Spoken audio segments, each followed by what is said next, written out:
Welcome to the squad. So recently, we've both had an opportunity to go through Night of the Seven Kingdoms with our boy Dunk here. And Ken, as you do always, you send me on a vision quest with the question of what it takes to be a knight.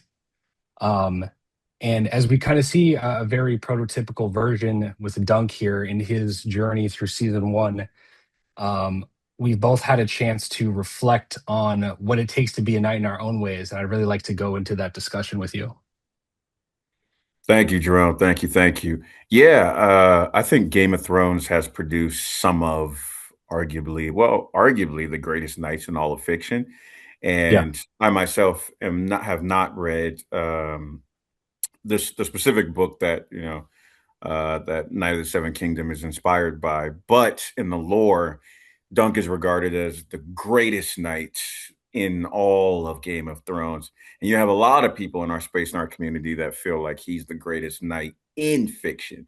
So Hmm. to your point, that like got me thinking, okay, what is that bar for me? Who do I compare him to as I'm watching season two and season three to see if he gets there?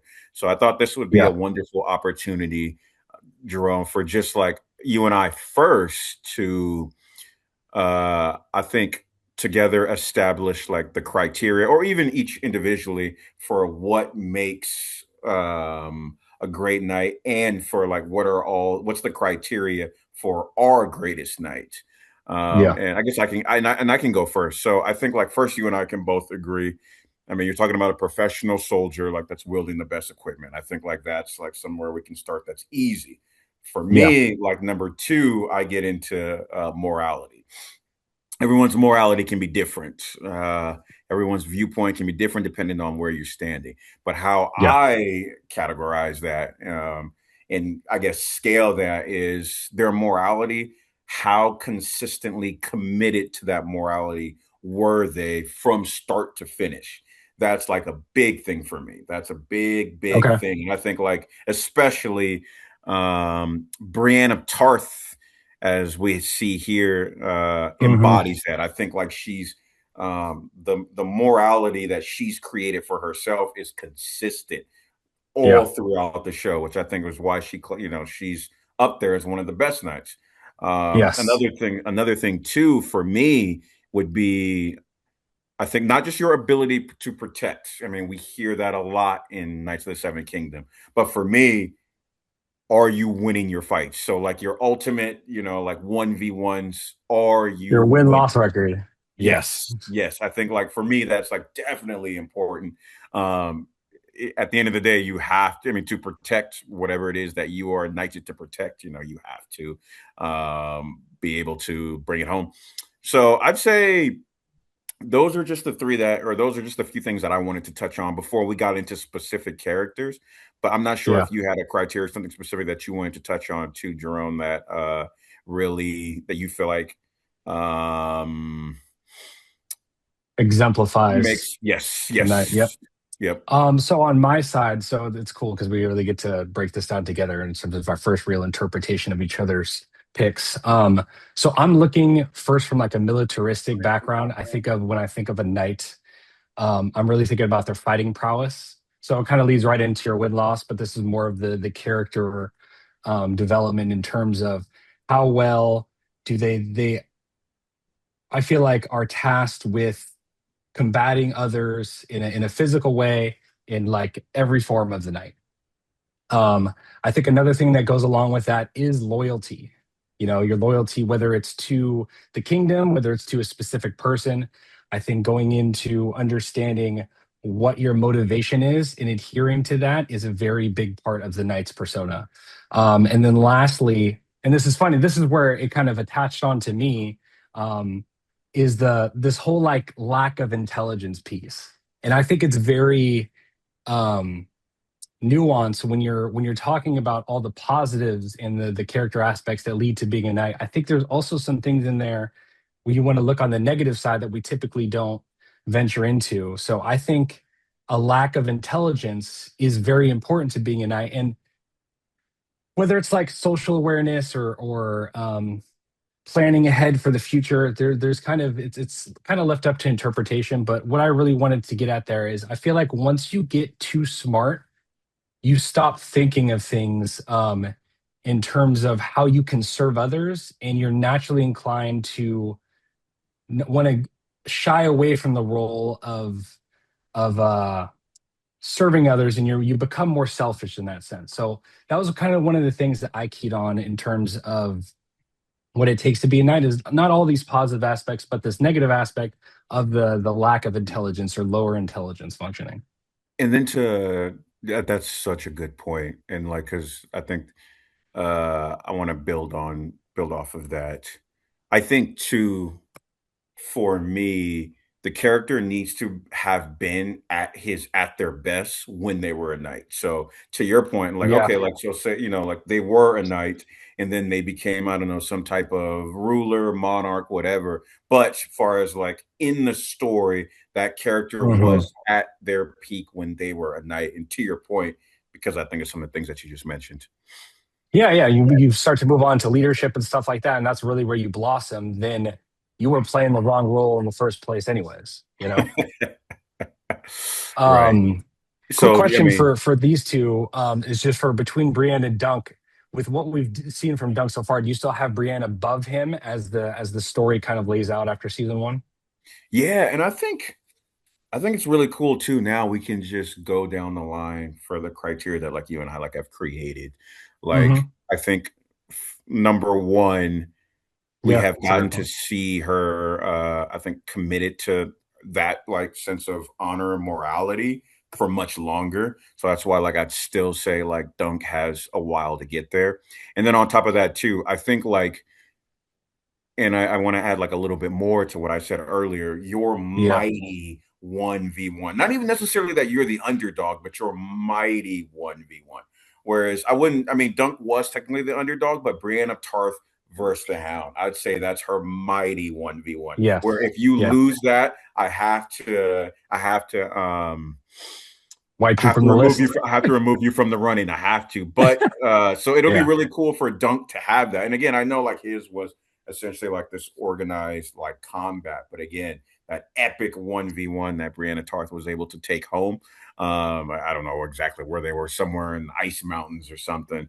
That's why I'd Yeah. still have her there. But I will say again, like the lore, the history, the Yeah. community has a lot to say about Dunk. So Yeah, and I like think it's interesting because Brienne has that lineage behind her when we first meet her, right? So many characters in the original airing of Game of Thrones already come from a background that is very proud and very accomplished. So with Dunk, like we got to really see him come up from the bottom in terms of the training that he's had with a nobody, to a certain extent, and we get to really see him develop into a knight the proper way and not just be born or introduced to it, from the audience's perspective. Yeah, and I think too, speaking on one of your points, we know that Dunk like rises to leadership Hmm. eventually. So it'll be really exciting to see like how he handles that role of leadership versus how he handles that role of specifically just being a sword that's directed in one area. Yeah. But I think next like a really good exercise is to get into some Yeah. of the knights in all of fiction that we feel like embody a lot of the characteristics that we have shared so far. I think we're very, very fortunate to have seen many, many nights in our time, Jerome. Hmm. So for me, just to name a few, I think like so. Of course, you have Brienne of Tarth, right here on this Yeah. beautiful picture. I think Obi-Wan's a good one, and I think that's one that's pretty A Jedi Knight. recognizable. And the Yeah. reason why, and a Jedi Knight, and the reason why I think like that's a good one to bring up is because not only did you have a character that's very consistent. Again, that's my thing. Like you're Hmm. consistent and you're Yeah. not at and almost at peace, like with your morality. And it's something that like you just attach yourself to throughout the entire show or movie. I thought Yeah. Obi-Wan did that, from the prequels until Alec was playing him. It was really like the same guy, the same morals, which was really cool. And He had his 1v1 with the chosen one. And again, at the end of the day, it has to be about wins and losses. It has to be about Yeah. putting down In the episode mighty 3. opposing force. Yes. And Obi-Wan did that as the underdog going against literally a force god.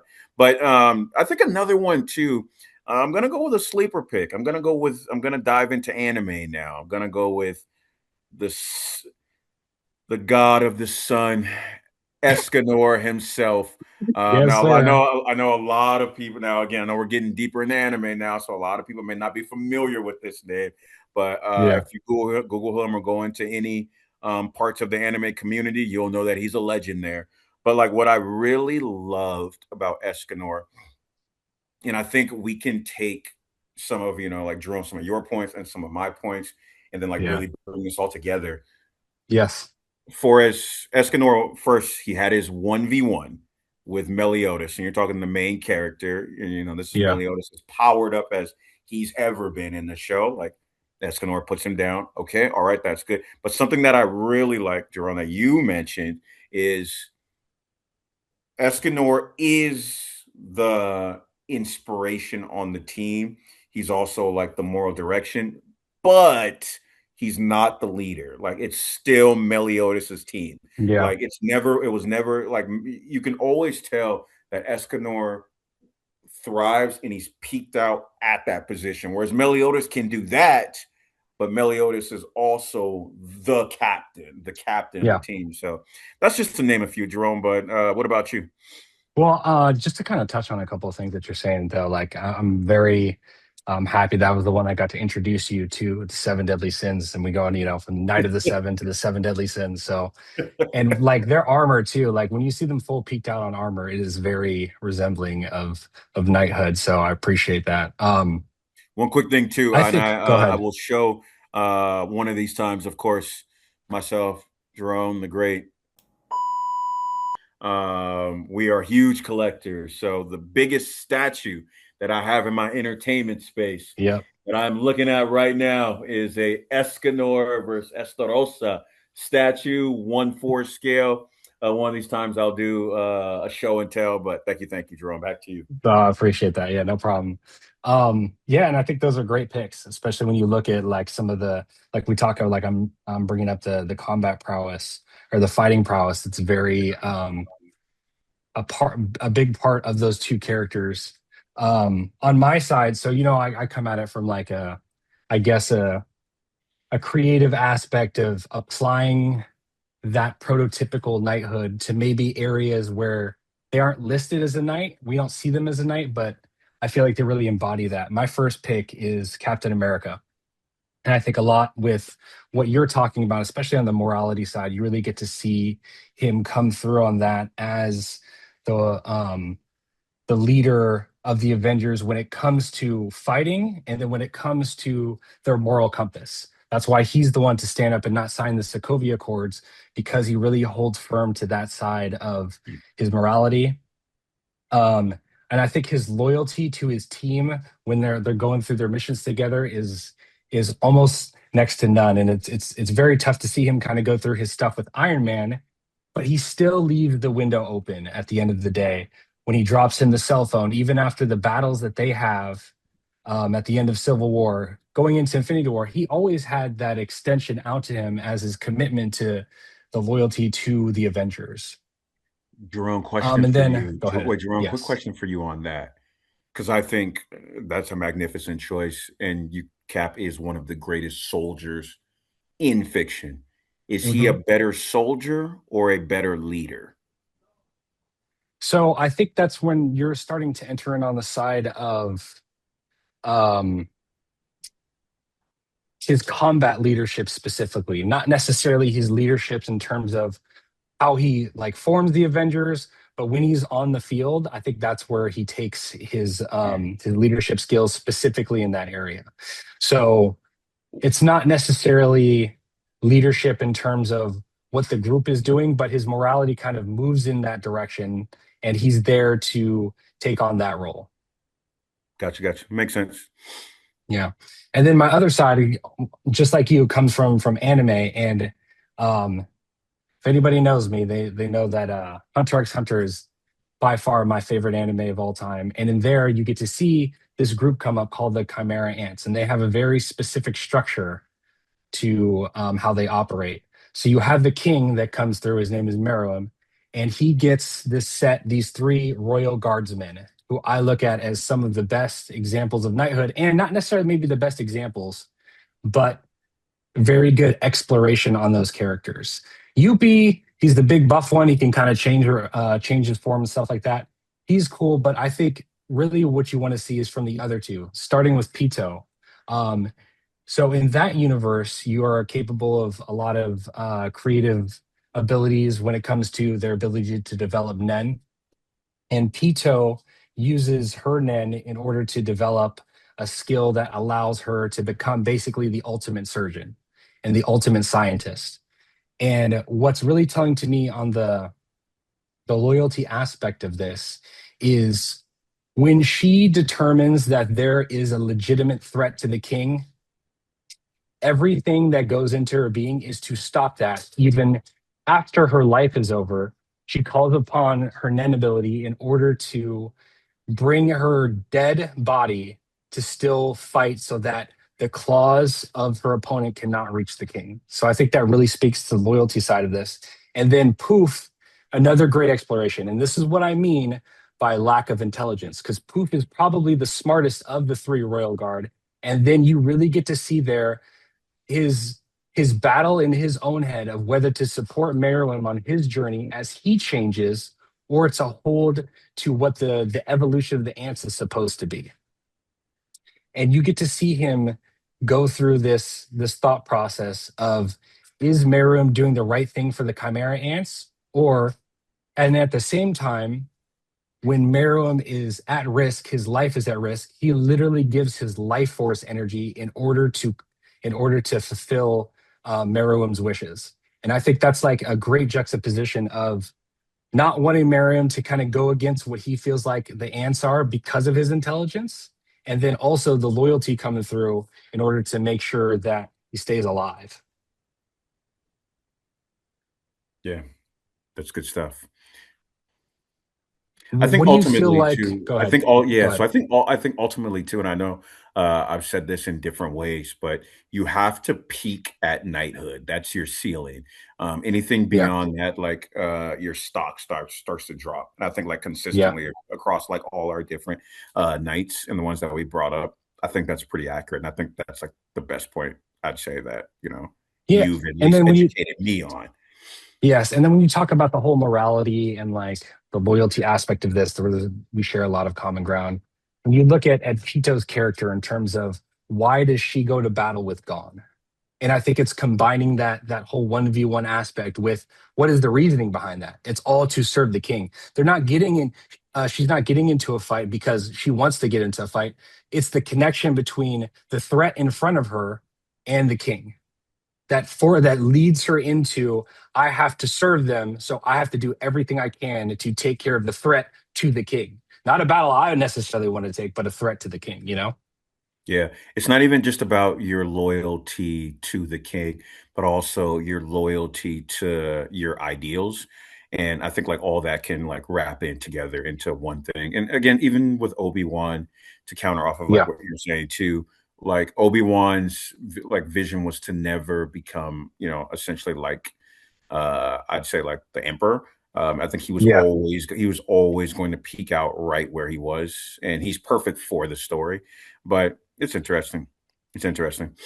Yeah, you have, and it's interesting because the morality side of that for the Jedi is so well ingrained that even as he becomes a Jedi master, what he's able to accomplish with the role of a knight, I think is very much established in like his decisions, even when he has the power. You know, like Yeah, it's and well, continuously there to serve. again, continuously there to serve, even Hmm. after everything popped off. He cut off all the limbs of literally the greatest Star Wars character. His mission every single day. The reason why he got up was to prep Luke for Vader. That's it. Like that was because he was loyal and committed to the direction that Yoda gave. And that in itself is, he never stopped to think, well, he never stopped to question Hmm. anything, but he was loyal and committed to, what, he has created as his morality, as we keep saying. So I definitely think you gotta put Obi-Wan up there. Yeah. And with that, I appreciate that. And I think, when we go to the community, we want to see what kind of areas and aspects do people in our audience, see as a part of being a knight, and what other examples of great knights that maybe are not necessarily thought of as knights because they don't necessarily hold that title are out there, in fiction. So we'd love to pass that question on to you guys, and we will see you in the next one.